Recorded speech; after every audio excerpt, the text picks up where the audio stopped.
Hello hi viewer, welcome back to my other vlog. तो आज आप सब लोगों को पता है कि आज शब रात की रात है। तो आज हम लोग जा रहे हैं अभी मस्जिद में, तो हमारे साथ जुड़े रहिए आप सब लोग। ध्यान करता है ना, अल्लाह ताला फिर उनको वलायत का मकाम अता फरमाता है। सुभान वो अल्लाह। फिर रब की बारगाह में वो सजदा रेज़ होते हैं, क़याम करते हैं, रुकू करते हैं, तमाम दुनिया सो रही होती है, वो रब को मनाने में लगा होता है।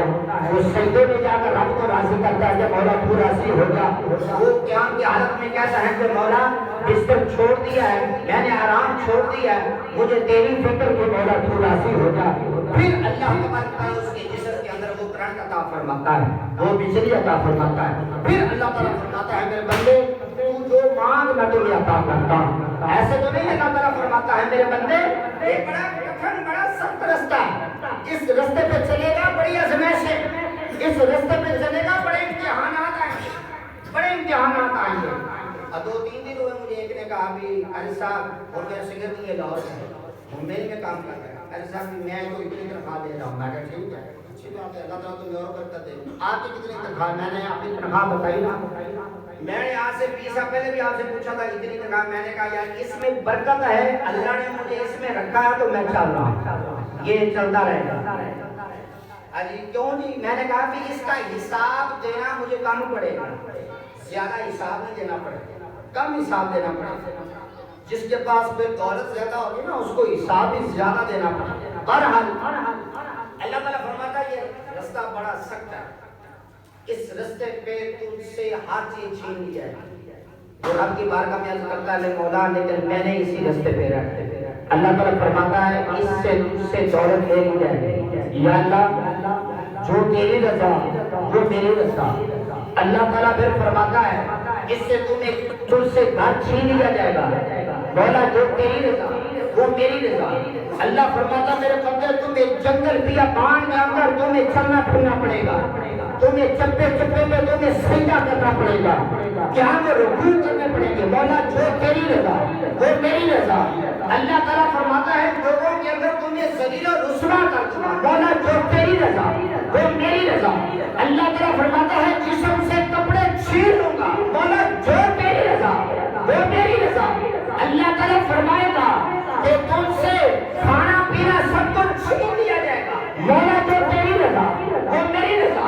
अल्लाह ताला फिर फरमाता है ऐ मेरे बंदे अब तू बता तेरी रज़ा। अल्लाह ताला फिर कहता है ऐ मेरे बंदे अब तो तुझके पास कुछ ना रहा, कुछ ना रहा, सब कुछ तुमने मेरी रज़ा की खातिर दे दिया। फिर अल्लाह ऐसा राजी होता है, अल्लाह ताला फरमाता है ऐ मेरे बंदे अब तू बता तेरी रज़ा, ऐ मेरे बंदे अब तू बता तेरी रज़ा। वो फिर रब की बारगाह में दुआ करता है मौला मेरे माँ बाप की बख्शिश फरमा दे, मेरी रज़ा ये मौला मेरे अज़ीज़ो तारफ़ की बख्शिश फरमा दे, मेरी रज़ा ये। मौला ये बंदा मेरी आस लेकर आया, मेरे पास आ गया, वो कहता तू नेक आदमी है, तू अच्छा आदमी है, मौला इसकी इल्तिजा तू कबूल कर ले। अल्लाह ताला ने फरमाता है मेरे बंदे तू मांगता जा, मैं तुम्हें देता जाता हूँ। तेरे पास बीमार आएंगे उनको सेहत अता करूंगा, तेरे पास गुनाहगार आएंगे उनके गुनाह को खत्म कर दूंगा, तेरे पास मजबूर और मुफलिस आएंगे तू दुआ करेगा उनकी मजबूरी मुझे खत्म कर दूंगा। वो इसलिए अल्लाह ताला फरमाता है कि अब तेरी रज़ा क्या है। अल्लाह ताला फरमाता है अब तेरी जुबान के अंदर मेरी ताकत है, बोलना तेरा है, ताकत मेरी है, अब हाथ तुम्हारे इसके अंदर ताकत मेरी है, पकड़ता तू है लेकिन मेरी ताकत से पकड़ता है। ये तो मैंने आंखें दी है, इसके अंदर मैं अपनी ताकत शामिल करता हूँ। देख दूर होता है लेकिन मेरी ताकत से देख रहा होता है। वो ऐसा तो नहीं यहाँ पे बैठकर वहाँ की खबर करता है। अल्लाह ने अपने महबूब को मुख्तार कुल ऐसा तो नहीं बनाया था। प्यारे हबीब अलैहिस्सलाम जमीन पर बैठते थे, कहाँ तक अर्शे अल्लाह तक आपकी निगाह जाती थी। हज़रत अली ने ऐसा तो नहीं कह दिया था कि जबरील कहाँ है, जबरील कहाँ। अली ने देख कर कह दिया मुझे और तो इल्म नहीं, जबरील तू ही है।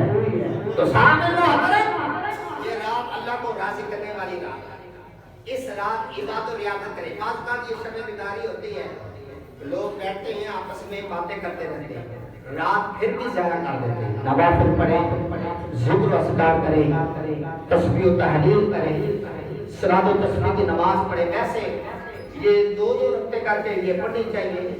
یہ جماعت جماعت کے ساتھ ہے, اس لیے مجھے مفتی صاحب نے کہا تھا کہ تھوڑا سا نرمی اختیار کریا کر یار, کسی کو نہیں بھی آتی پڑھنے وہ پڑھ لے گا, اس کو نہیں بھی آتی پڑھنے وہ پڑھ لے گا, لیکن اس کے اندر جو ہے وہ جیسے ہم سنتے غیر موقع پڑھتے ہیں ایسے ہی صلاۃ و تسبیح کی نماز کا طریقہ ہے. جو ہے نا التحیات کو ہم دوسری رکعت میں یوم یقوم الحساب تک ہی پڑھیں گے. تیسری رکعت جو ہے وہ سبحانک اللہ میں اس میں 2 دفعہ ہی پڑھا جائے گا, چاہے جماعت کے ساتھ پڑھیں چاہے علیحدہ پڑھیں, تو اس کا بھی ثواب بڑا ہے. حضرت آپ کے پیارے آقا کریم علیہ السلام کے چاچا جان حضرت عباس رضی اللہ عنہ کی کہ مہینے میں 1 دفعہ پڑھ لو, ٹائم ہے ہفتے میں 1 دفعہ پڑھ لو, اگر ٹائم نہیں ہے تو زندگی میں ہی 1 دفعہ پڑھ لو. اتنا اس کا ثواب ہے, اتنا فائدہ ہے. دعا ہے اللہ تعالیٰ مجھے اور آپ کو آج کی رات رب کو منانے کی توفیق عطا فرمائے, عبادت و ریاضت ذکر و اذکار کرنے کرانے کی توفیق عطا فرمائے.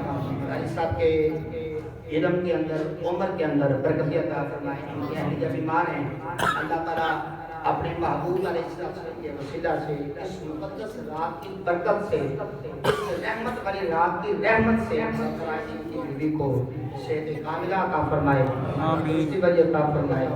میری بھی بیوی بیمار ہیں, کینسر کی وہ مریض ہیں, اللہ تعالیٰ اپنے محبوب علیہ السلام کے وسیلہ سے ان کو صحت عطا فرمائے. پھر وہ معلمہ بھی ہیں, قاریہ بھی ہیں, وہ ایک ادارہ چلا رہی ہیں, ان سے ہی وہ ادارہ چل رہا ہے بڑی محنت سے. پھر بھی اتنی سخت بیماری کی حالت میں وہ اپنے نشست پہ بیٹھ کر وہ پھر بھی پڑھا رہی ہیں. اللہ تعالیٰ ان کے یہ علم کے, اور پھر یہ خصوصی دعا کرنی ہے اب وہ تفسیر لکھ رہی ہے, 5 پارے انہوں نے تفسیر مکمل کر لی ہے. اللہ تعالیٰ ان کو اتنی زندگی دے کہ وہ اپنی زندگی کے اندر تفسیر جو ہے وہ مکمل کر جائے تاکہ بچوں کے لیے وہ آسانی ہو جائے. 5 پارے انہوں نے تفسیر کے مکمل کر لی ہیں. یہ خصوصی ان کے لیے دعا کرنی ہے کہ اللہ تعالیٰ ان کو یہ پایا تکمیل تک ان کو پہنچنے کی توفیق عطا فرمائے. جو جن کے ماں باپ اس دنیا سے جا چکے ان کی کامل بخشش مغفرت فرمائے. ہر کے اندر کوئی عزیز بیمار ہے, بھائی بیمار ہے, ماں باپ میں سے کوئی حصہ بیمار ہے, اللہ تعالیٰ ان کو صحت کاملہ عطا فرمائے. اور ہم ایک اپنے محلے کے اندر ادارہ چلا رہے ہیں, دعا کریں اللہ تعالیٰ اس ادارے کو دن دگنی رات چگنی ترقی عطا فرمائے. ایک اشتہار ہم تیار کر رہے ہیں, وہ اشتہار آپ کے لیے فائدہ ہوگا, ان کے لیے بھی فائدہ ہوگا, ان کو اپنے خاندان کے لیے فائدہ ہوگا. آگے 5ویں کے امتحان ہو رہے ہیں, 5ویں امتحان کے بعد بچوں کا داخلہ کھلا ہے. انشاءاللہ عید الفطر کے بعد درس نظامی کا بھی آغاز ہوگا. عمران صاحب سے جو ہے وہ ٹائم لیا جائے گا. تو درس نظامی کے اندر جن بچوں نے قرآن پاک کی درس نظامی کا کورس کرنا وہ داخلہ لیں. اور آخری بات یہ ہے کہ ہمارے پڑا شہر کے اندر تجوید و قرأت کا کورس الگ نہیں ہے. تجوید و قرأت کا کورس الگ نہیں ہے, اس کے ساتھ ساتھ ہی تجوید جو ہے وہ تجوید و قرأت کا کورس جو ہے الگ کے طور پہ کلاس کا ارادہ ہے, وہ بھی ہم شروع کریں گے.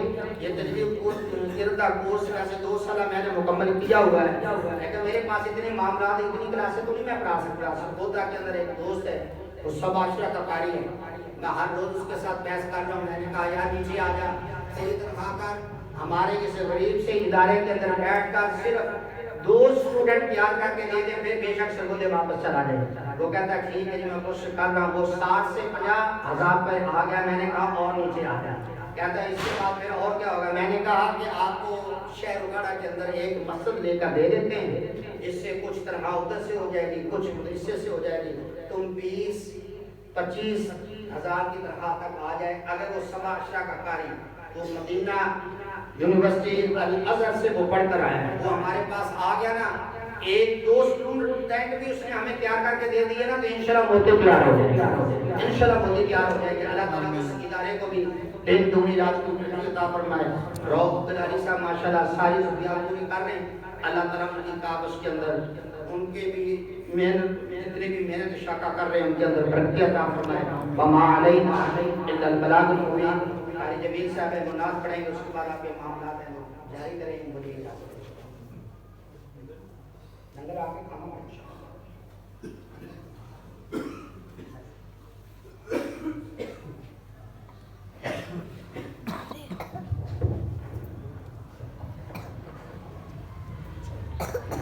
दे दो, बैठे रहे बाकी। जी जी बैठे बैठे तशरीफ। अल्लाह